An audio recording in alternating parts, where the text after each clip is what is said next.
नमो तस्स भगवतो अरहतो सम्मा सम्बुद्धस्स नमामि बुद्धं गुणसागरन्तं नमामि धम्मं सुगतेन देशितं नमामि संघं मुनिराज सावकं नमो बुद्धाय नमो धम्माय नमो संघाय। श्रद्धालु उपासक उपासिका तथा सधर्म प्रेमी महानुभावहरू, आज मिति 2077 साल फागुन 18 गते मंगलबार बिहानको 9 बजे सदाझैं म भिक्षु विमलो श्री सिद्धिमंगल बुद्ध विहार सिद्धिपुर साना गाउँ थसी महालक्ष्मी नगरपालिका वडा नम्बर 6 बुद्ध मार्ग ललितपुरबाट म सदाझैं फेसबुक लाइभमा जोडिरहनु हुने देश विदेशका सम्पूर्ण उपासक उपासिकाहरूलाई म भिक्षु विमलो श्री सिद्धिमंगल बुद्ध विहार सिद्धिपुर साना गाउँ थसीबाट सबैलाई सदाझैं मैत्रीपूर्ण न्यानो न्यानो स्वागत टक्र्याउन चाहन्छु र आजको हाम्रो महाउमङ्ग जातक कथा देशनाको निरन्तरतामा मौसत पण्डितले आफ्नो प्रज्ञा उपाय कुशलता प्रयोग गरेर विदेह राजालाई चुलोनी ब्रह्मदत्त राजाको षड्यन्त्रबाट बचाउनको निमित्त जुन सुरुङ निर्माण गरेको थियो, जीवन बचाउनको निमित्त सबैलाई आश्चर्यचकित पर्ने गरी सुरुङ मार्गको पनि जानकारी दिइसकेपछि विदेह राजाले मौसत पण्डितलाई पनि सँगै ज्यान बचाउनको निमित्त, किन त भन्दाखेरि जुन महल जुन नगर छ त्यसलाई त चुलोनी ब्रह्मदत्त राजाले चारै दिशाबाट घेरा हालिसकेको छ। ज्यान बच्ने कुनै पनि गुन्जाइस थिएन। त अन्तमा त्यही सुरुङ मार्गलाई प्रयोग गरेर ज्यान बचाइने हो भने त्यस्तो एउटा चाहिँ उपाय कुशलता गर्ने मौसत पण्डितलाई पनि लिएर जाउँ भन्ने मानसिकता त भइहाल्छ मौसत विदेह राजालाई। तर आफ्नो ज्यान बच्दै गर्दाखेरि पनि विदेह राजालाई पञ्चाल चन्दी राजकुमारीको सौन्दर्यले छोडेको भने थिएन। राजाले मौसत पण्डितलाई भने, ए मौसत पण्डित, राजा राज्य र सम्पूर्ण सुरक्षाको यदि यस्तो सुरुङको व्यवस्था गरेको छौ भने पक्कै पनि मेरो छोरा मौसत पण्डितले पञ्चाल चन्दीको पनि अवश्य पनि राजकुमारीको पनि अवश्य व्यवस्था गरेको हुनुपर्छ भन्ने मानसिकता त्यहाँ देखाइसकेपछि मौसत पण्डितले थाहा पाए कि राजाले अहिलेसम्म पनि पञ्चाल चन्दी राजकुमारीलाई बिर्सेको छैन। ठिकै छ महाराज, तपाईको यस्तो सुरक्षाको चाँजो बाजो मिलाउने यो मौसत पण्डितले पञ्चाल चन्दीलाई मात्र किन व्यवस्था नगर्ला र महाराज?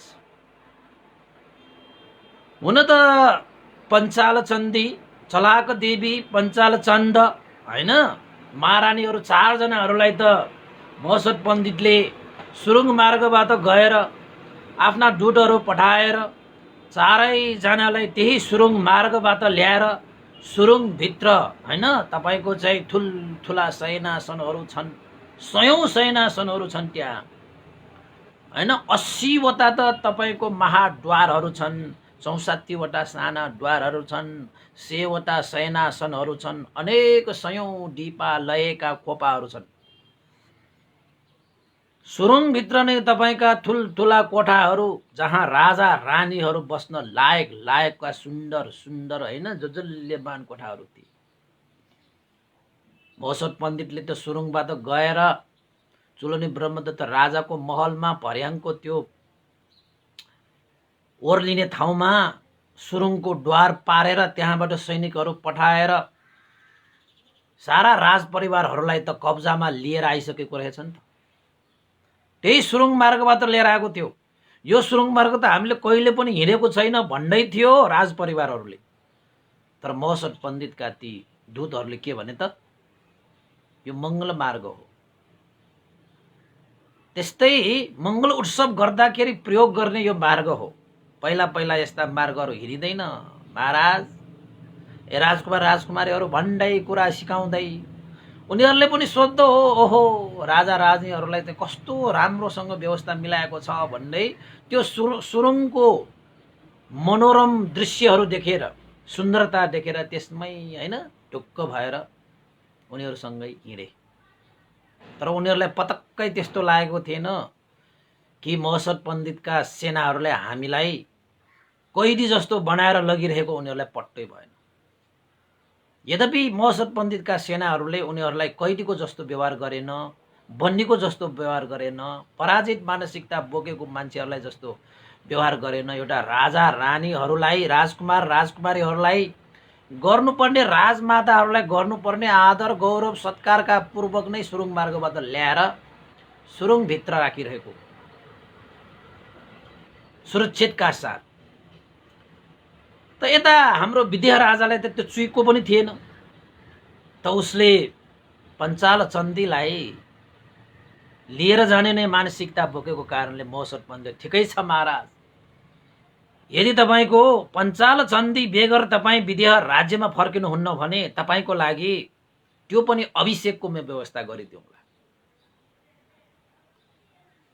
पहिला तपाईँ आफ्नो सुरक्षा गर्नको निमित्त यो सुरुङबाट हिँड्नुहोस्, म तपाईँलाई चाहिँ पञ्चाल चन्दीसँग पनि अभिषेक गराइदिउँला भनेर महोत्सव पण्डितले त्यो सुरुङ मार्गबाट राजा सेनक पण्डितहरू हैन सारालाई घोडामा चढाएर, हात्तीमा चढाएर, आफू पनि घोडा सवार गरेर पछाडि पछाडि हैन सुरक्षा दिँदै ती सेनक पण्डितहरू अगाडि अगाडि लाग्दै राजालाई हात्तीमा बीचमा राखेर सुरुङ मार्गबाट तपाईँको चाहिँ हात्ती घोडा चढेर राजाको सवारी गराएको महोत्सव पण्डितले।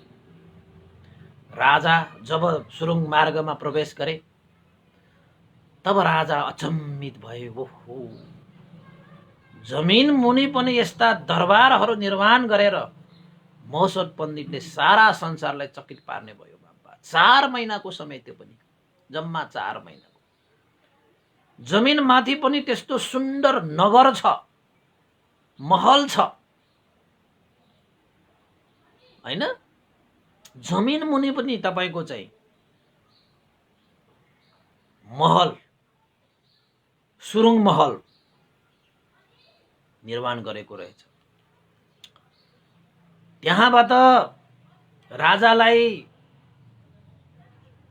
हर्षित पार्दै, खुसी पार्दै, प्रफुल्लित पार्दै, सुरक्षित भएको महसुस गराउँदै, कुनै भय कुनै त्रास रहित बनाएर महोत्सव पण्डितले सुरक्षा दिँदै राजालाई सुरुङ मार्ग गर्दै लग्दै गर्दै लग्दै आखिरमा गङ्गाको किनारामा जहाँ सुरुङको मार्गको द्वार छ त्यहाँबाट महाराज चाहिँ निस्किए। महोत्सव पण्डित पनि त्यहीँबाट निस्किए, सेनक पण्डित पनि त्यहाँबाट नगर किनारा, त्यो गङ्गा किनारामा पुगिसकेपछि सबै चिज सुरक्षित अवतरण भइसकेपछि महोत्सव पण्डितले, महाराज के तपाईले अझै पनि पञ्चाल चन्दीलाई बिर्सन सक्नु भएको छैन? ए महोत्सव पण्डित, कसरी बिर्सन सक्छु? त्यही पञ्चाल चन्दीको लागि हामीले यत्रो योजना बनाएर हामी यहाँ पञ्चाल राष्ट्रमा आए, तर पञ्चाल चन्दी बेगर हामी फर्किनु पर्दाखेरि त खल्लो नै हुन्छ।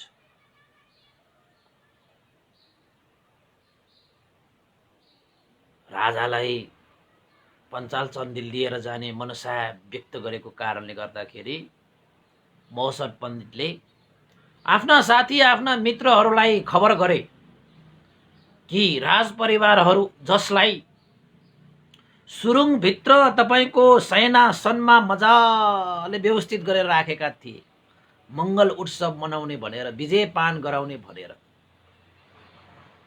ल्याएका ती राजपरिवार, राजमाता छ, अब महारानी, राजकुमार र राजकुमारी चारैजनालाई चाहिँ यहाँ हाजिर गराउनु भनेर महोत्सव पण्डितले चाहिँ आज्ञा गरेपछि उसका साथी, इष्टमित्र, दूतहरू, सेनाहरू सबै गएर सुरुङभित्र सुरक्षितका साथ राखेका राजमाता, त्यसपछि राजकुमार, राजकुमारी र महारानीलाई लिएर आएछ। त्यो सबै भइरहेको कहिले? रातको समयमा। सुरुङभित्र त तपाईँको रातिको समय नै जोजोल्यमान थियो, जोजोल्यमान थियो। कति मजा होला। सुरुङभित्र तपाईँको छिर्यो भने दिउँसो हामी पृथ्वी बाहिर हेरे बसेको जस्तो भान गर्ने हुने गरी त्यहाँ चाहिँ अनेक सयौं दीपालयका खोपाहरू निर्माण गरेर राखेका थिए। त रातिको प्रहर, त्यसपछि चारैजना राजपरिवारहरूलाई सुरुङद्वारबाट गङ्गा तीरमा निकालियो। गङ्गा तीरमा निकाल्ने बित्तिकै ती राजपरिवारहरू, राजमाता चलाक देवीदेखि होइन, त्यसपछि तपाईँको चाहिँ पञ्चाल चन्दी, पञ्चाल चन्दा होइन, राजकुमार राजकुमारीहरूले पनि एक्कासी त्यहाँ विदेह राजा र उसका सेनाहरू तैनात भएको, महोत्सव पण्डितहरू तैनात भएको एक्कासी त्यहाँ देख्दाखेरि त राजपरिवार नहुन्, राजकुमार नहुन्, राजकुमारी नहुन्, उनीहरूले अनुमान लगाइहाले कि अब हामी यहाँ पो आए मङ्गल उत्सव मनाउने, विजयपान गर्ने भनेर विदेह राजा र महोत्सव पण्डितलाई परास्त गरेर चुलने ब्रह्मदत्त राजाले विजयपान गर्ने भनेको त कहाँ यस्तो छ। यहाँ त विदेह राजा पनि जीवित छ, महोत्सव पण्डित पनि जीवित छ। त राजपरिवारहरूले थाहा पाइहाले हामी त शत्रुको हातमा परिसकेको रहेछ। हामीलाई यो जुन सुरुङ मार्गबाट ल्याइएको ती दूतहरू, ती सेनाहरू पक्कै पनि यो महोत्सव पण्डितकै दूतहरू हुनुपर्छ, महोत्सव पण्डितकै सेनाहरू हुनुपर्छ बाप्पा भनेर एक्कासी राजमाता चाहिँ चिच्याइहालेछ। लौ हामी जालमा पर्यो, हामीलाई कोही छ, ए सेनाहरू हामीलाई बचाओ बचाओ भनेर चाहिँ ठुलो स्वरले कराएछ। रातिको समय करायो भने धेरै गुन्जिन्छ क्या, तपाईँको स्वरहरू गुन्जिन्छ। त्यत्तिकैमा महोत्सव पण्डितले कसैलाई पनि बोल्न दिएन, चिच्याएकालाई चिच्याउन दिएन, चिच्याउन नसकिने गरी त्यहाँ व्यवस्था मिलाइदिइहाले र भने, हे राजपरिवारहरू, हे राजमाता, हामी जान्दछौँ राजमातालाई कसरी व्यवहार गर्नुपर्छ। हे महारानी, एउटा राष्ट्रको महारानीलाई कसरी व्यवहार गर्नुपर्छ हामी जान्दछौँ। एउटा राजकुमार र राजकुमारले कसरी जान्दछौँ हामी जान्दछौँ।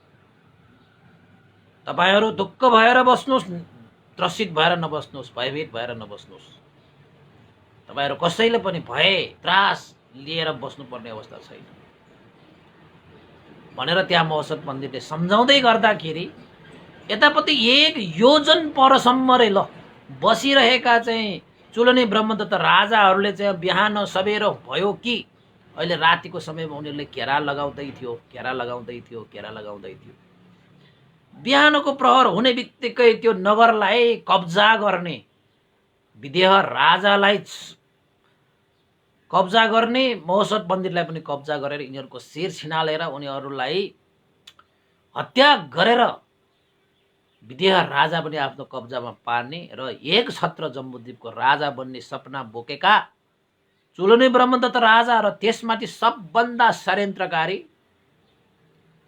केवट महामन्त्रीले आफू एक छत्र जम्बूद्वीपको महामन्त्री बन्ने सपना बोकेका, महत्वाकांक्षा बोकेका केवट मन्त्रीले पनि सारा त्यहाँ चाहिँ होइन जुन महोत्सव पण्डितले निर्माण गरेको त्यो नगर छ त्यसलाई चाहिँ घेरा लगाउँदै थियो, घेरा लगाउँदै थियो, घेरा लगाउँदै थियो।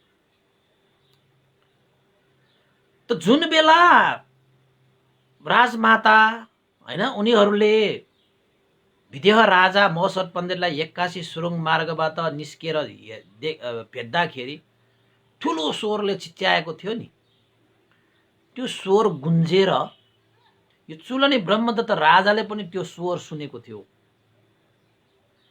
त्यो आवाज सुन्न भ्याएको थियो। तर चुलनी ब्रह्मदत्त राजाले आफ्नो राजमाताको त्यस्तो स्वर सुनेको, कसैले चाहिँ त्यसलाई अधीनमा राखेको बेलामा चिच्याहट सुनेको चिजलाई चाहिँ अरूलाई प्रकाश पार्न अलिकति अप्ठ्यारो भयो। किन त भन्दाखेरि उसलाई लाग्यो यो स्वर चाहिँ सुनेको हो, तर होइन होला। किन त भन्दाखेरि राजमातादेखि सारा मेरा छोराछोरीहरू, मेरो श्रीमती महारानी त दरबारमै होइन मैले छोडेर आएको थियो नि, सुव्यवस्थित रूपमा मैले सेनाहरू परिचालन गरेर राखेर आएको छु नि। चारैतिर त दरबारको चारैतिर त सेनाहरू कयौं घेराहरू लगाएर मैले सुरक्षा प्रदान गरेर आएको छु नि। त्यसैले उसले सुनेको स्वरलाई पनि होइन होला भन्ने जस्तो मनमा भान भयो, तर त्यो स्वर वास्तवमा सत्य थियो। त्यसैले उसले अरूलाई पनि भन्न सकेन कि आफू नै निर्गोल छैन कि यो स्वर राजमाताकै हो, राजमाता कसैको अधीनमा पर्यो भन्ने उसले मनले स्वीकार नसकेको कारणले गर्दाखेरि अरूलाई पनि त्यो कुरा भनेन छ। त्यसपछि महोत्सव पण्डितले राजपरिवारहरूलाई भने, हाम्रा राजा विदेह महाराजले पञ्चाल चन्दीसँग विवाह गर्नको निमित्त, स्त्री रत्न प्राप्त गर्नको निमित्त यत्रो चाँजो बाँझो मिलाएको थियो। तर चुलनी ब्रह्मदत्त राजा केवट महामन्त्री जस्तो षड्यन्त्रकारी सङ्घको सङ्गतले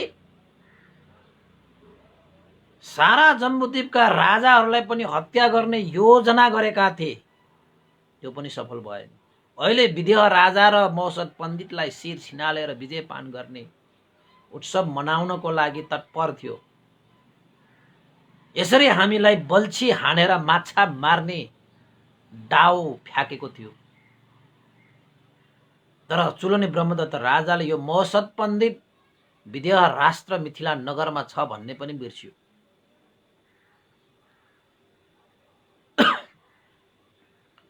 त्यसैले यो चुलनी ब्रह्मदत्त राजाको जुन उद्देश्य छ, लक्ष्य छ, त्यो त हामी पुरा हुन दिँदैनौँ।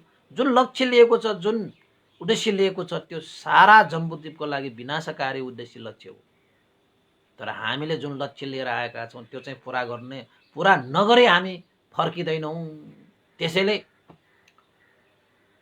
हे पञ्चाल चन्दी, हे राजकुमारी, हामी तपाईलाई यही गङ्गाको किनारामै, गङ्गालाई साक्षी राखेर सेना मन्त्री अमात्य साराका सारा सेनाहरूको साक्षी राखेर, तपाईको माता, तपाईको भाइ आमालाई साक्षी राखेर हामी तपाईलाई यही अभिषेक गर्नेछौँ। यानि कि यही विवाह बन्धन जस्तै गराएर विदेह राजासँगै यो गङ्गा पारीको हाम्रो देश विदेह राज्यमा स्वागत गर्न तयार छौँ भनेर आखिरमा अब बन्धनमा परिसक्यो। बिचरा उनीहरूले पनि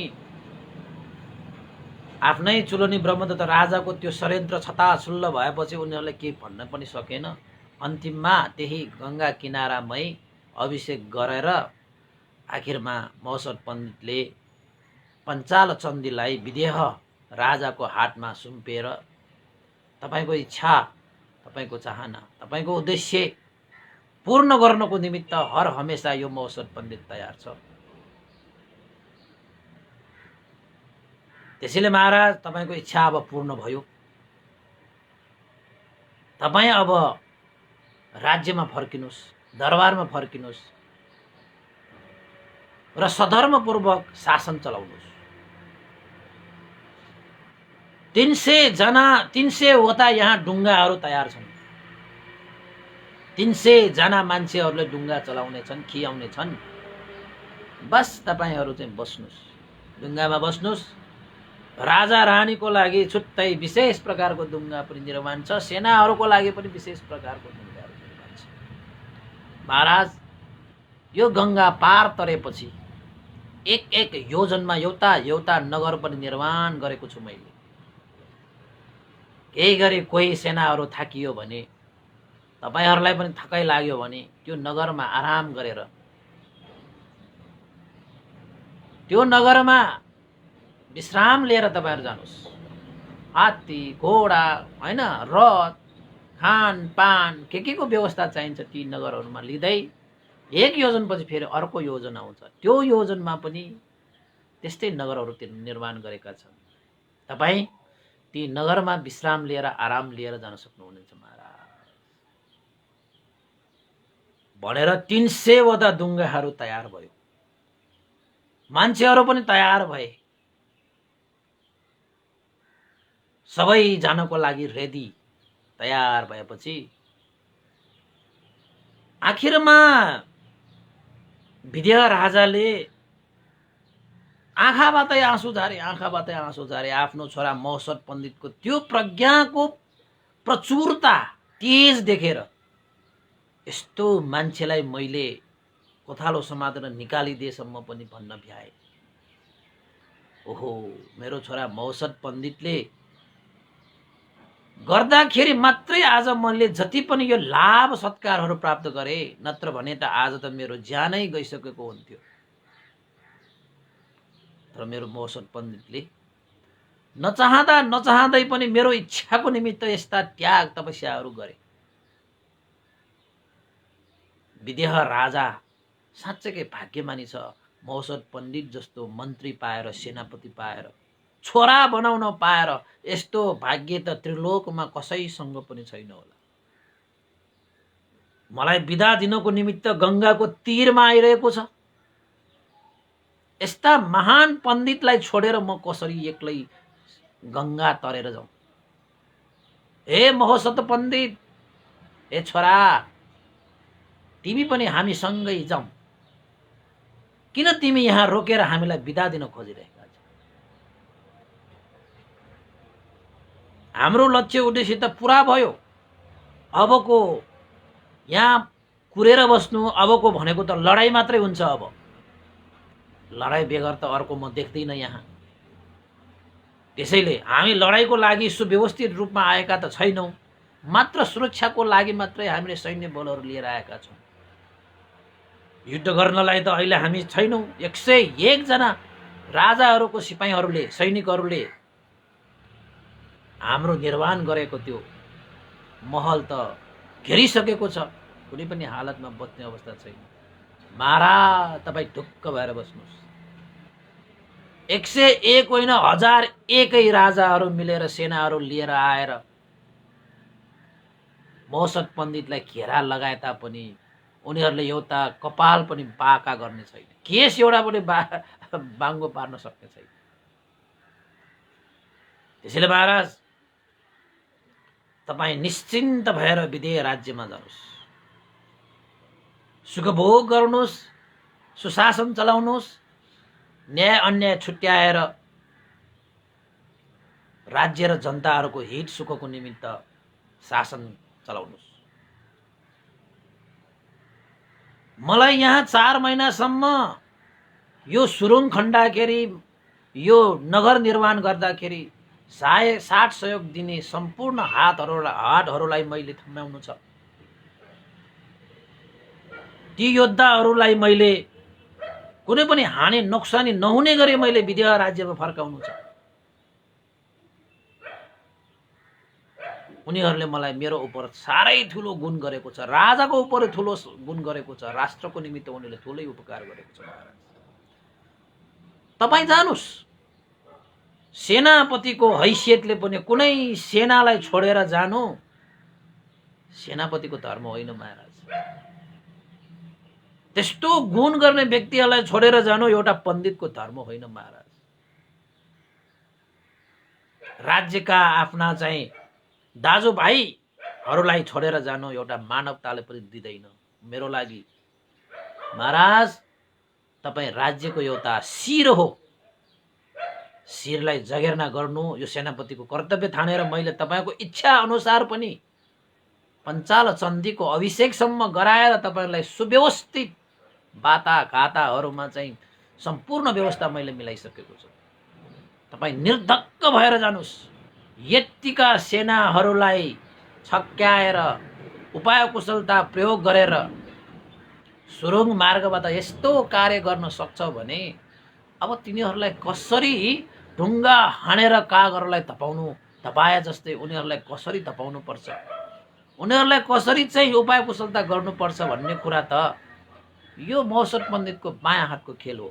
बायाँ हात चलाइदिए पुग्छ, दायाँ हात त म त्यत्तिकै राखिराख्छु महाराज। तपाईँ जानुहोस्, निर्धक्क भएर जानुहोस्।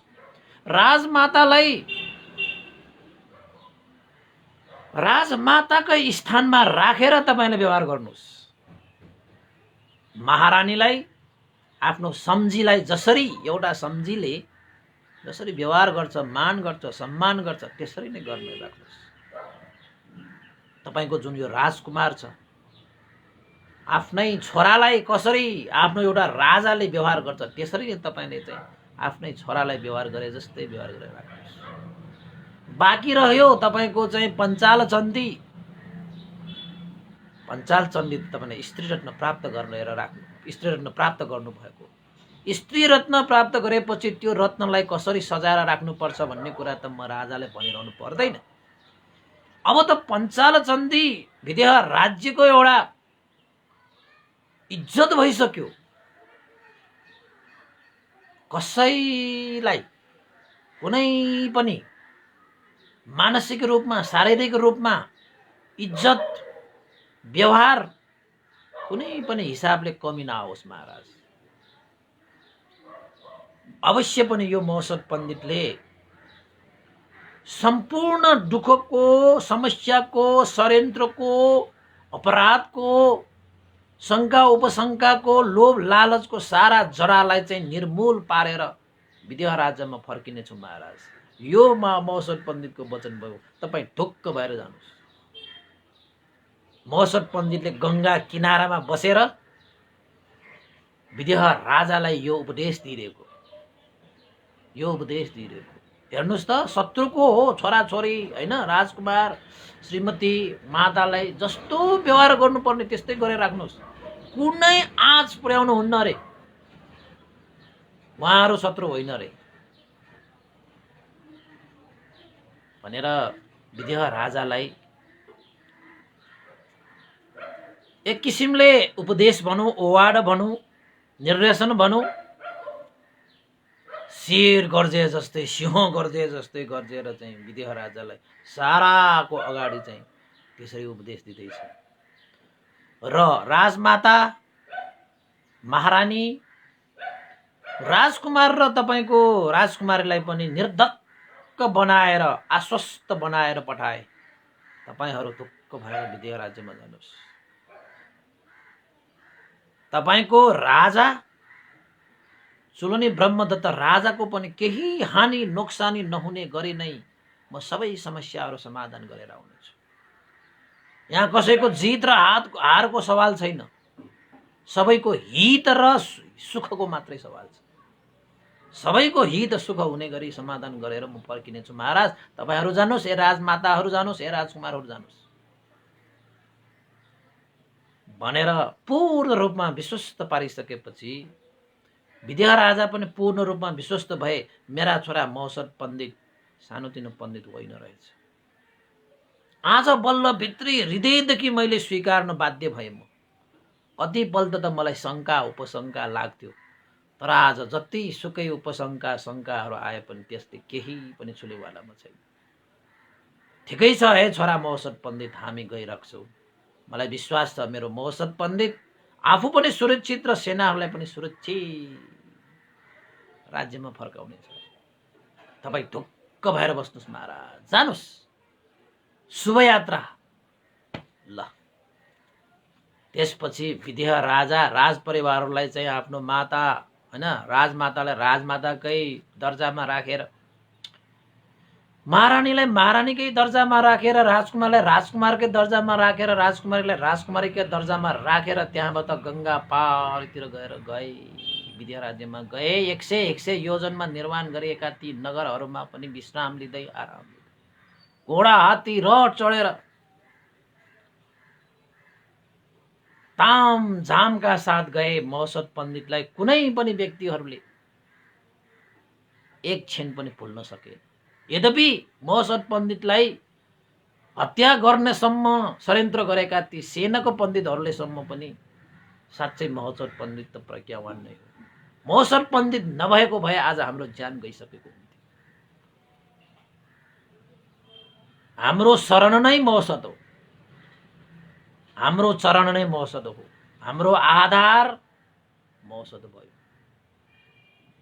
कस्तो उपाय गर्यो, कस्तो कुशलता गर्यो, कस्तो बुद्धि प्रयोग गर्यो,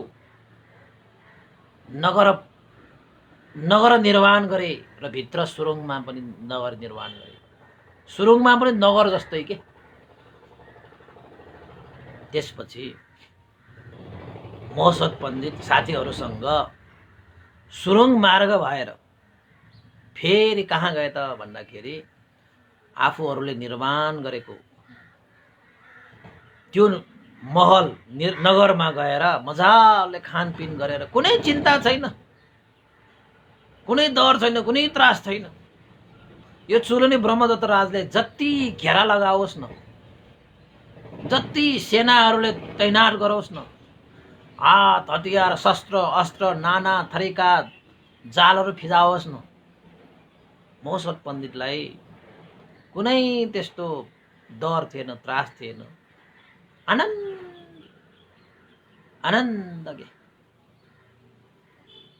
महोत्सव पण्डित नगरमा गएर, महलमा गएर नुहाई ढुवाई गरेर मजाले खानपिन गरेर मजाले आरामसँग बसे। साथीहरूलाई पनि भने धेरै ठुलो काम गरियो, हे योद्धाहरू, हे सहयात्रीहरू, हे मित्रहरू, थकाइ लागेको छ भने विश्राम लिऊ, भोक लागेको छ भने खाना खानुहोस्, मनलाई सन्तुष्ट पारेर हर्षित भएर बस्नुहोस्। हामीले राजालाई सुरक्षित अवतरण गराइसके, त्यस राजाको इच्छा पूर्ण गरेर त्यो पनि। यद्यपि चुलनी ब्रह्मदत्त राजालाई के पनि खबर छैन। आफ्नो परिवार, राज परिवार सबलाई सुरुङ मार्गबाट ल्याएर महोत्सव पण्डितले विद्या राजासँग अभिषेक गराएर पठाइसकेको पनि थाहा छैन बिचरा। उनीहरू त भोलिको बिहान चारैतिर घेरा लगाएर यिनीहरूलाई चाहिँ मारेर काटेर विजय पान गर्ने मात्रै टोनमा। रात बिस्तारै कतैदै थियो, रातभर योजनाहरू बुन्दै थियो चुलनी ब्रह्मदत्त राजा। जमिनमाथि उनीहरूले योजना बुन्दै थियो, जमिन तल तल भित्र भित्रबाट महोत्सव पण्डितले योजनाहरू सफल पार्दै थियो, पारेर गइसक्यो पनि। अब नगरमा किन आयो होला महोत्सव पण्डित? हुन त सबै ती सेनाहरूलाई चाहिँ तपाईँको त्यही सुरुङबाट लगे त भइथ्यो, हुन्थ्यो त। तर बोधिसत्वहरू विचित्रको हुन्छ कि। त्यसपछि बिस्तारै सबेर हुँदै थियो। बाहिर सेनाहरूले तैनात गरेर सेनाहरूको हुलका हुल त्यहाँ बसिरहेको, यता डगुरेको त्यता डगुरेको स्वरहरू सुनिन थाले। सेनाहरू कराइरहेको पनि हुन थाले। त्यसपछि चारै दिशाबाट घेरिसकेपछि बिहान नै चुलनी ब्रह्मदत्त राजा सहित 101 जना राजाहरूले घेरेर चुलनी ब्रह्मदत्त राजालाई त्यहाँ घोषणा गरे, हे मित्रहरू, हामीले चाहे जस्तो विदेह राजा र महोत्सव पण्डित बसिरहेको यो चाहिँ महललाई हामीले चारै दिशाबाट यति मजबुतका साथ हामीले चाहिँ घेरा लगाइसक्यो, कुनै पनि मूल्यमा, कुनै पनि हिसाबमा अब विदेह राजा र महोत्सव पण्डित बच्ने छैन। उनीहरूका भएका सुरक्षाको लागि आएका सेनाहरूलाई त हामीले मुरकाट गरेर एकैछिनमा सखाप विनाश पारेर पठाउन सकिन्छ। त्यसैले सबका सब राजा मित्रहरू, सेनाहरू, शस्त्र अस्त्रधारीहरू विदेह राजालाई पक्र, विदेह राजालाई सखाप पार, महोत्सव पण्डितलाई समाऊ, आज हामी विजयपान गर्नेछौँ भनेर चाहिँ बाहिर त चुलनी ब्रह्मदत्त राजाले टाउको उठाएर खुबै शानका साथ सबैलाई चाहिँ आह्वान पो गरिरहेको रहेछ त। महोत्सव पण्डित पनि सिंह पञ्जर झ्यालबाट यसो हेर्छ त साँच्चैकै हो रहेछ त, धेरै नजिक आइसकेको रहेछ, धेरै नजिक आइसकेको रहेछ। साराका सारा सेनाहरूले चाहिँ तैनात गरेर ती सेनाहरूले त तहस नहस नै पार्ने योजना अनुसार त्यो आएको। 101 भनेपछि त कम्ता भयो र तिनीहरू। त्यसपछि महोत्सव पण्डित सिंह पञ्जर झ्यालबाट देखिसकेपछि महलमा निस्केर चाहिँ त्यहाँ चाहिँ चुलनी ब्रह्मदत्त राजालाई भन्न आए, ए चुलनी ब्रह्मदत्त राजा, किन तिमीले त हामीलाई पाञ्चाल चण्डीसँग अभिषेक गर्नको निमित्त बोलाएका थियौ, तर यहाँ चाहिँ अर्कै किसिमको योजनाहरू बनाएर तिमीहरू चाहिँ यहाँ आएका रहेछौ त। किन तिमीहरूले के महोत्सव पण्डितलाई चिनेका छैनौ र? विदेह राजासँग पुग्नको निमित्त यो महोत्सव पण्डितलाई नागेर जानुपर्छ भन्ने थाहा छैन? त चुलनी ब्रह्मदत्त राजाले भने, ओहो हो, यत्रो सेनाहरू घेरेर राखेको छ, मेरो एक इसाराले यो सारा नगर सखा पारिदिन्छ, तहस नहस पारिदिन्छ। तिमीले 4 महिना बनाएर लगाएको यो नगर 4 मिनेटमा सकिन्छ। तैपनि तिमी फुर्तीका साथ छाती फुलाएर मसँग चाहिँ लड्कारिरहेका छौ। देखेनौ तिमीले जम्बुद्वीपका 101 राज्यका राजाहरू पनि तैनात भएर तिम्रो र तिम्रो राजाको शिरलाई छिनालेर हामी विजयपान गर्नको निमित्त आएका हौं। हामीले पञ्चाल चण्डी अभिषेकको एउटा बल्छी फ्याँकेको, खुबै पण्डित भन्छौ नि तिमी, परेन त बल्छीमा अहिले, परेन त बल्छीमा अहिले। बडा हामीले युद्ध गर्न आउँदाखेरि महोत्सव पण्डित तिमी नै होइनौ हामीलाई भगाउने, अहिले भगाएर देखाऊ, अहिले भगाएर देखाऊ भनेर चाहिँ चुलनी ब्रह्मदत्त राजाले चेतावनी दिँदै थियो। महोत्सव पण्डितले गर्जेर भने, हे चुलनी ब्रह्मदत्त राजा, यो सम्पूर्ण भेदहरू तपाई राजाको मुखबाट मैले सुन्नु परेन। जुन मन्त्रणा भएको थियो त्यो मन्त्रणा त मैले विदेह राज्यमा बस्दाखेरि नै थाहा थियो। अहिले तपाईले मलाई त्यो मन्त्रणा, त्यो भेद प्रकाश पारेर तर्सित नपार्नुस्। त्यो भेद थाहा हुँदा हुँदै पनि म यहाँ आएको, राजालाई पनि लिएर आएको मैले हो। मैले के ठान्नुभयो तपाईहरुले महोत्सव पण्डितलाई? चाहे भने अहिले पनि भगाउन सक्छु, अहिले भगायो भने त कहिले पनि फर्किनै नसकिने गरी भगाइदिन्छु। त्यति क्षमता लिएर महोत्सव पण्डित खुद आएको छ भनेर चाहिँ त्यहाँ भनिराख्दाखेरि चुलनी ब्रह्मदत्त राजाले भने, हे सेनाहरू, हे राजाहरू, यो महोत्सव पण्डित आफूलाई खुबै पण्डित ठानेर चाहिँ खुबै ठुल्ठुला कुराहरू गरिरहेका छन्। जाऊ यसको शिर र यसको राजा विदेह राजाको शिर काटेर मेरो चरणमा लिएर राख, अनि देख्नेछौ कसले कसलाई भगाउँछ। यसलाई के थाहा, यत्तिका सेनाहरूले एकचोटि मात्र कुल्चिए पनि यो ठुलो पिठो बन्छ यिनीहरूका सेनाहरू। कति फुर्तीका साथ शिर उठाएर कुरा गर्दैछ, जाऊ विद्या राज्यको शिर काट, यो मौसत पण्डितको शिर काट आदेश दिए। मौसत पण्डितले पर्खिनुहोस् महाराज, शिर काट्नको निमित्त शिर चाहियो नि। जब यो महलमा विदेह राजा नै उपस्थित छैन भने तपाईले कसको शिर काट्नुहुन्छ? तपाईले आदेश दिएको त विदेह राजाको हो। विदेह राजालाई त मैले सुरक्षितका साथ मैले चाहिँ विदेह राज्यमा पुर्याइसके। अहिले त महाराज दरबारमा बसेर आराम गरेर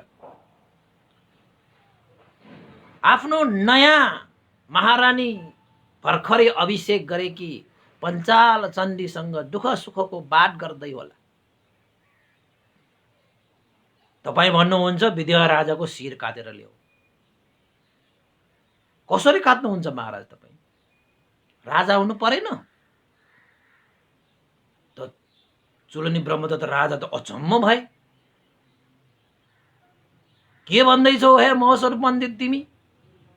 के विदेह राजा चाहिँ महलमा छैन? तिमीले भन्दैछौ पञ्चाल चण्डीसँग चाहिँ दुःख सुखको बात गरिरहेका छन्। मेरो छोरी पञ्चाल चण्डी त राज दरबारमा छन्, तिमीले के कुरा गरिरहेको? यो पण्डित भनेर यस्ता झुठा कुराहरू चाहिँ गरेर चाहिँ हाम्रो मानसिकतालाई दबाउनु लाज लाग्दैन तिमीलाई? तिम्रो झुठो कुराले हाम्रो केही मन बिग्रिनेवालामा छैन। सेनाहरूलाई यसरी भुल्याउन नखोज। तिम्रो पण्डितै अब चल्दैन। हे महाराज, यो मौसत पण्डितले झुठोको सहारा लिएर कसैलाई विजय गर्नु पनि छैन। तपाई जस्तो षड्यन्त्र गरेर कसैलाई चाहिँ हरप्न खोज्नेको जस्तो यो मौसत पण्डितको योजना हुने छैन। विदेह राजालाई मैले नै यहाँ ल्याएको थिएँ। ढुक्क पार्नु पर्यो नि तपाईलाई। विदेह राजा त हाम्रो भूमिमा आयो भन्ने कुरा तपाई ढुक्क हुनुभयो। तपाईका दूतहरूले पनि कुरा सुनाए, हो भने हो भने, हुन पनि सबै चाँजो बाजो मिलाए। मेरा राजा यहाँ भूमिमा पाइला टेकेर जुन उद्देश्य लिएर आएको थियो नि, त्यो उद्देश्य त पूरा गरेर जानु भइसक्यो त। यो भूमिमा पाइला टेकेर बस्नु अब के को अर्थ रहन्छ? राजा त विदेह राज्यमा पुगिसक्यो त महाराज। तपाईको छोरी पनि अहिले विदेह राज्यमै पुगिसकेको छ। तपाईको महारानी पनि विदेह राज्यमा पुगिसकेको छ। तपाईको छोरा पञ्चाल चण्ड पनि विदेह राज्यमा पुगिसकेको छ। तपाईको राजमाता पनि विदेह राज्यमा पुगिसकेको छ। यदि तपाईले मेरो घाँटी त के एउटा केस मात्र, टुप्पो मात्र तपाईले काट्नु भयो भने पनि नि महाराज, मलाई जे गर्छ तपाईको राज परिवारलाई पनि विदेह राजाले त्यही गर्छ होला। मेरा हात काटियो भने तपाईको राज परिवार 4 जनाको हात काटिनेछ। मेरा खुट्टा काटियो भने त्यहाँ पनि खुट्टा काटिएला। मेरो शिर छिनाल्यो भने त्यहाँ पनि शिर छिनाल्यो। के तपाईलाई आफ्नो राजमाता प्रति गौरव छैन? के तपाईलाई आफ्नो महारानी प्रतिको स्नेह छैन? के तपाईलाई आफ्नो छोराछोरीको माया ममता छैन?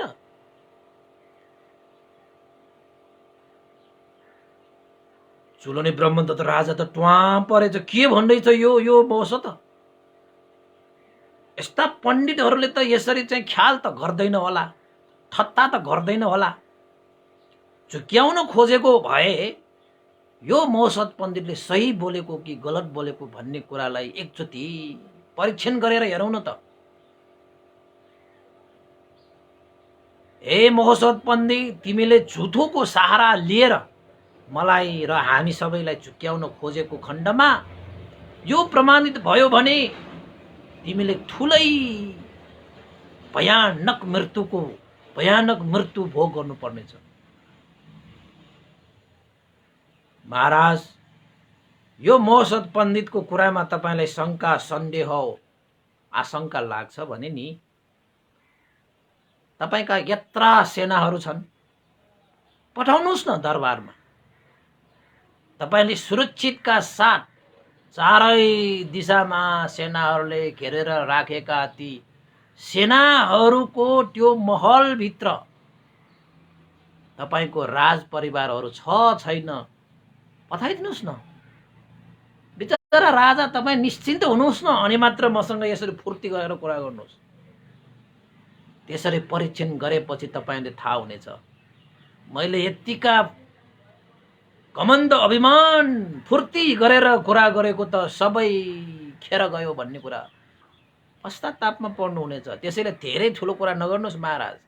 पछि जति ठुलो कुरा गर्नुभयो नि, पछि त्यति नै ठुलैसँग पश्चातापमा पर्नु हुनेछ। मेरो कुरालाई एकचोटि परीक्षण गरेर हेर्नुहोस् महाराज भनेर भने।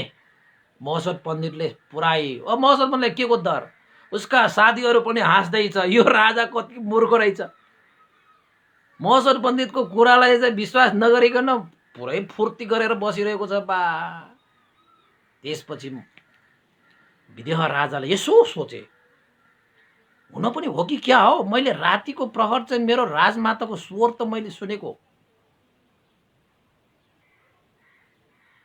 मैले सुरक्षित साथ दरबारमा राखेर आएकोले स्वर सुने पनि यो मेरो भ्रम मात्रै हो जस्तो लागेर मैले कसैलाई पनि भनिन। तर यहाँ कुरा सुन्दाखेरि त यो महोत्सव पण्डितले छाती फुलाएर सुर वीरका साथ भनेको देख्दाखेरि त एकचोटि त परीक्षण गरेरै हेरौँला, कहीँ कतै भएन भने त देखा जाएगा हैन। चुलोनी ब्रह्मदत्त राजा पनि त्यस्तो फेरि। त्यसपछि एउटा दूत बोलाएछ, दूत बोलाएर जाऊ यो महोत्सव पण्डितको यो चाहिँ कहावत उद्गारहरू यो चाहिँ गर्जनहरू सही हो कि होइन यति हेरेर भनेर एउटा दूत पठाएछ। बिचरा दूतहरू गएछ, त्यो तीन जेल चाहिँ कुरेर बसेछ। महोत्सव पण्डित त हुन्छ महाराज पठाइदिनुहोस्, तपाईँ निश्चिन्त हुने गरी काम गर्नुहोस् न। त्यसपछि त दूत पठाएकाहरू त दरबारमा त बाहिर त ठिकै थियो, बाहिर त सेनाहरू चाहिँ चारै दिशामा घेरा लगाएर बसेको थियो। कोही भित्र बसेको छ भनेर सोधे, कोही पनि छैन, हामी छैनौँ भनेर फेरि सेनाहरूले भने। ए त्यसो भए त भित्र त हुन्छ होला। दरबारमा भित्र पस्छ त आफ्ना सेनाहरूलाई हात खुट्टा बाँडेर मुखमा पट्टी राखेर कुनामा उनीहरूलाई चाहिँ थुप्रो पारेर राखेको, राजमाताको कोठामा उनीहरू चाहिँ हैन जहाँ जहाँ बसेका छन् हैन सबै ठाउँमा हेरेको त कोही पनि छैन। दरबारमा त खाली रहेछ। पर्याङमा त ओर्लिँदा पनि केही पनि छैन। त्यहाँ त उनीहरूले के भन्छ सुरुङ त्यहाँ खण्डाखेरि पनि थाहै नहुने गरी स्ल्याबहरू राखेको थियो नि त। जस्ताको तस्तै छ, केही कुराहरू त्यहाँ शङ्का गर्ने, कहीँ कतै गयो कि भन्ने कोही पनि छैन। बाहिर जाँदैन, अब पखेटा छैन उडेर जानुको निमित्त। त्यसपछि ती दूतहरू पनि त्रसित भएर भयभीत भएर फर्केर आए। राजालाई बिन्ती गरे। राजालाई त कतिन जेलमा हैन उनीहरू आउने सही कुरा यथावत कुरा जान्नको निमित्त त आतुर भएका राजाले दूतहरूलाई भने, ए दूतहरू के खबर ल्यायो ल भन। दूतहरूले भने, महाराज दरबारमा त राजमाता पनि महारानी पनि राजकुमार र राजकुमारी कोही पनि छैन त।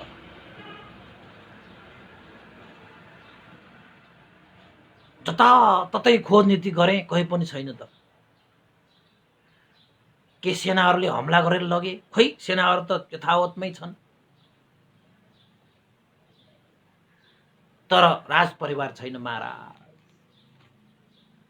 भनेर भनेपछि त त्यो चुलोनी ब्रह्मदत्त राजा त टाउकोमा सबाएर साँच्चै हो हे दूतहरू मसँग झिस्किरहेका छौ महाराज छैनौ तपाईसँग कसरी झिस्किनु तिमीहरूले झुट कुरा बोलिरहेको होइन महाराज हामीले किन झुट कुरा बोल्नु तपाईको नुन खाएको छु तिम्रो आँखाले देखेको हो आँखाले देखेको कोही पनि छैन महाराज त्यसपछि महसद पण्डितले त्यो निराश भएको राजालाई हेरेर भने ए महाराज अब त पत्यायो राज परिवारहरू विदेह राज्यमा बाहेक अब तपाईको दरबारमा छैन मैले चाँजोबाजो मिलाएर त पठाइसके त अब कसरी तपाईको नगरमा तपाईको दरबारमा खोजेर पाउँछ त महाराज त्यसपछि त है त्यो राजालाई त यति क्रोध आयो कि मेरा सारा परिवारको यो गति गर्ने यही महसद पण्डित हो अब राजालाई र यो दुईजनालाई गर्ने भनेको काम सबै यसलाई म गरिदिन्छु यसलाई टुक्रा टुक्रा पारिदिन्छु म भनेर रिसाउन थाले यसलाई टुक्रा टुक्रा पार भनेर कराउन थालेको त्यसपछि महसद पण्डितले महाराज पर्खिनुस् यता मलाई टुक्रा पार्ला उता तपाईका सारा परिवार टुक्रा टुक्रा होला नि फेरि तपाईको महारानी के तपाईलाई प्रिय लाग्दैन त्यस्तो सुन्दर काय भएको महारानीको सुन्दरताको व्याख्या गरेर महसद त्यो चुलोनी ब्रह्मदत्त राजालाई आफ्नो महारानी प्रति स्नेह जगाउनको निमित्त मजाले प्रशंसा गरेर सुन्दरताको व्याख्या गरेर त्यस्तो महारानीको तपाईलाई के स्नेह लाग्दैन चुलोनी ब्रह्मदत्त आवेगमा आएर क्रोधित भएर कुनै पनि निर्णय नलिनुस् आवेगमा आएर क्रोधित भएर निर्णय लिएको कुराहरू सही हुँदैन के तपाईलाई आफ्नो राज परिवारहरू प्यारो छैन मलाई मारेर तपाईले राज परिवार पाउनुहुन्छ र मलाई मार्नुहुन्छ भनेर भनिसकेपछि त चुलोनी ब्रह्मदत्त राजा त ओहो साँच्चै हो त मैले क्रोध गरेर यसलाई मारिहाले भने त मेरा सारा परिवार विनाश हुनेछ अब के गर्ने तिमीले महसद पण्डित तिमीले मेरा परिवारहरूलाई आकाश मार्गबाट लगेको होइन उडाएर लग्ने ठाउँै छैन बाहिरबाट सेनाहरू हमला गरेर चाहिँ लाने पनि तिमीहरूसँग सामर्थ्य छैन मेरा सानी सेनाहरू यथावत नै छन् तिमीले मेरा परिवारलाई त्यस्तो सुरक्षा गरेर राख्दै पनि तिमीले कसरी लग्यौ मेरा परिवारहरूलाई कसरी लग्यौ यो कुराले मेरो टाउको रिङ्गता लागे जस्तो मेरो टाउको घुमाइरहेको छ यत्र सेनाहरू 101 महाराजका सेनाहरू चाहिँ तैनात छन् यो नगरमा कसरी पो लग्यौ तिमीले राजालाई पनि कसरी तिमीले विदेह राज्यमा पुर्यायौ भनेर चुलोनी ब्रह्मदत्त राजाले आश्चर्यचकित मानेर चाहिँ महसद पण्डितलाई सोधे त्यसपछि महसद पण्डितले भेट खोल्न थाले यसरी मैले योजना बनाएको भनेर महाराज मैले आकाश मार्गबाट कुनै पनि राज परिवारलाई ल्याउन सक्ने सामर्थ्य छैन तर आकाश मार्ग बनाउन नसके तापनि जमिन भित्र मैले मार्ग त बनाउन सक्छु नि म त्यसैले तपाईको राज परिवारहरू सबलाई मैले आकाश मार्गबाट होइन सुरुङ मार्गबाट जसलाई मैले मंगल मार्गको नाम दिएको छु त्यो मंगल मार्गबाट तपाईहरुको परिवारलाई राज्यको सुख सुविधा पूर्वक सम्मानजनक सुरुङ मार्गबाट ल्याएर गंगाको तीरमा विदेह राजालाई पनि यो महलको सुरुङबाट लगेर त्यहाँ राखेर अभिषेक गरेर मैले विदेह राजालाई पठाइसकेको छु तपाईँको भेद मलाई अहिले मात्र खुलेको होइन, पहिले नै मैले तपाईँको भेद जानिसकेको छु। त्यस्तो षड्यन्त्र जानेको छु मैले। सारा कुरा जाने तापनि मैले राजालाई खुबै रोक्न खोजेको थिएँ, तर राजा पञ्चाल चन्दीको लागि स्त्री रत्न प्राप्त गर्नको निमित्त यति आतुर आफूले छोरा बनाएको महोत्सव पण्डितलाई पनि निकाल्नको निमित्त तयार भएको देख्दाखेरि मैले आफ्नो पण्डित्याई प्रज्ञा उपाय कुशलता प्रयोग गरेर यो कार्यलाई सफल पार्नु छ भनेर दृढ चित्त लगाएर कयौं योद्धाहरूको सहयोगमा, कयौं मित्रहरूको साथ सहयोगमा 4 महिना लगाएर मैले यो निर्माण गरेँ। सम्पूर्ण कार्य सकिसकेपछि मात्रै मैले विदेह राजालाई मैले यहाँ निमन्त्रणा गरेको। सुरक्षितका साथ अहिले विदेह राजा त अवतरण भइसक्यो। अवतरण भइसक्यो। त्यसैले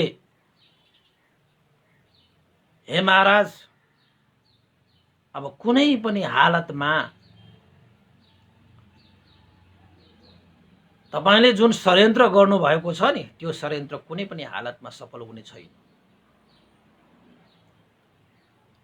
भनेर भनिसकेपछि त चुलनी ब्रह्मदत्त राजा त ओहो सुरुङ मार्गबाट यसरी कार्य गर्यो, यसरी कार्य गर्यो।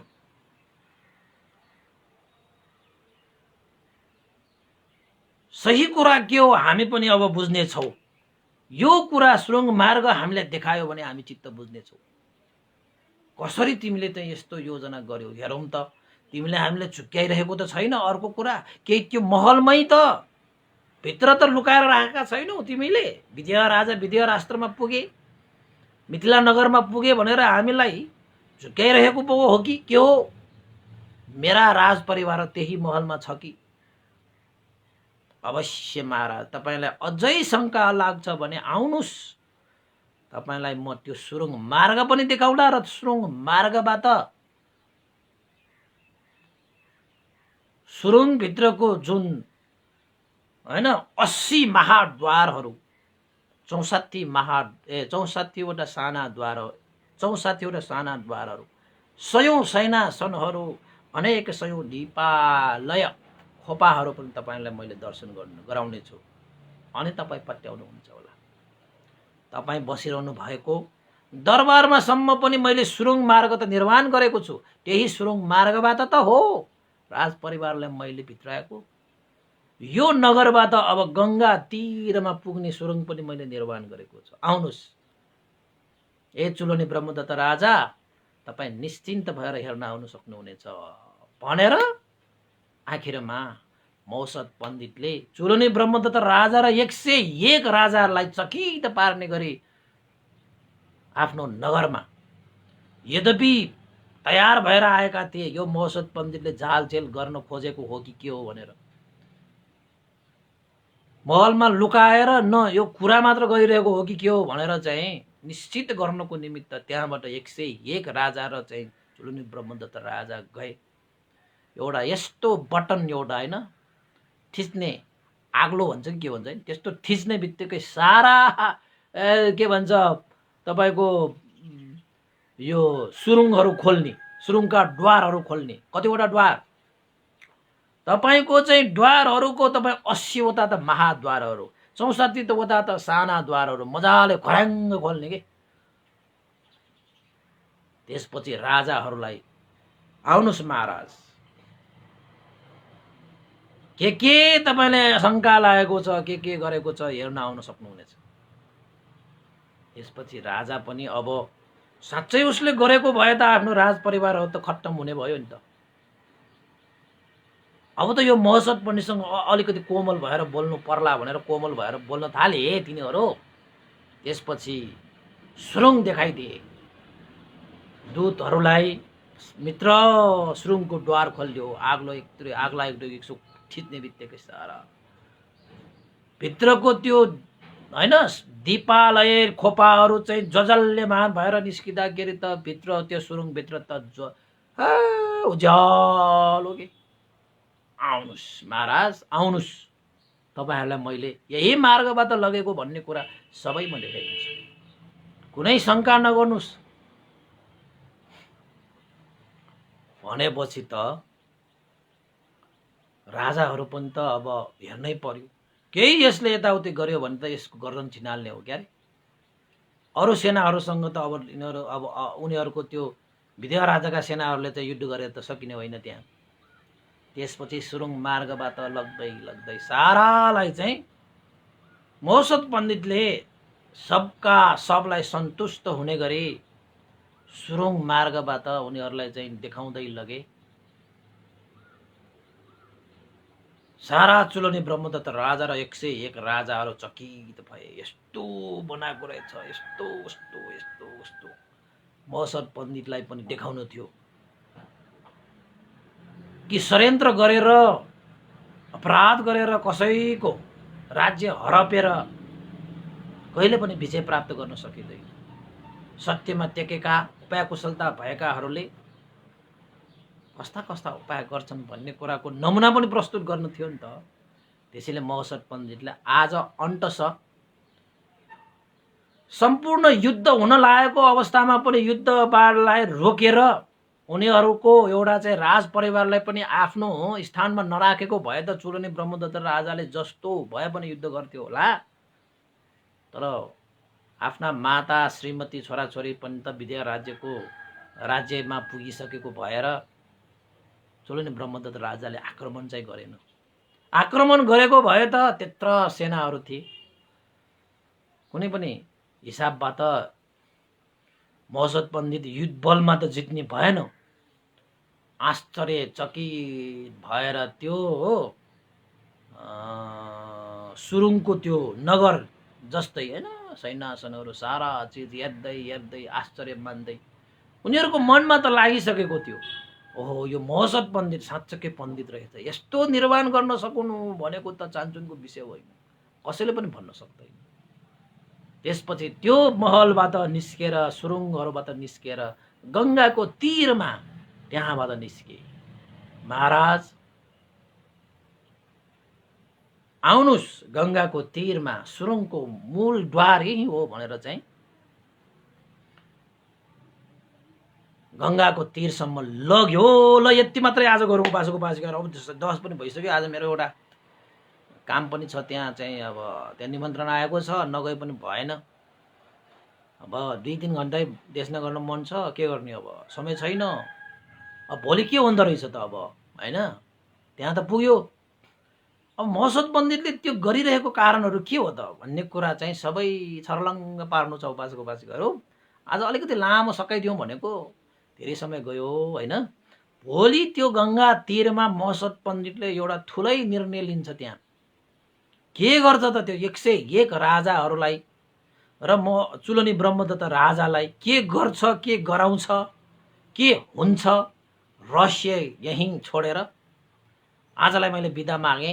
भवतु सब्ब मङ्गलङ है। आज हामीले जति पनि पुण्य गरे त्यो पुण्यको प्रभावले सबै सत्व प्राणीहरूको जय होस्, देवताहरूको मनुष्यहरूको जय होस्।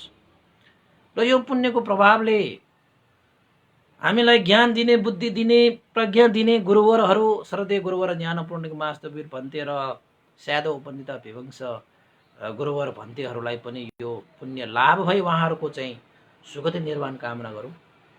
तपाईहरुको पनि आफन्त इष्टमित्र जो कोही छन् भने उहाँहरूको पनि सुगति निर्वाण कामना गरौँ। र सम्पूर्ण देवताहरू अमनुष्यहरू सत्व प्राणीहरूको पनि कल्याण होस्, सुख शान्ति होस्।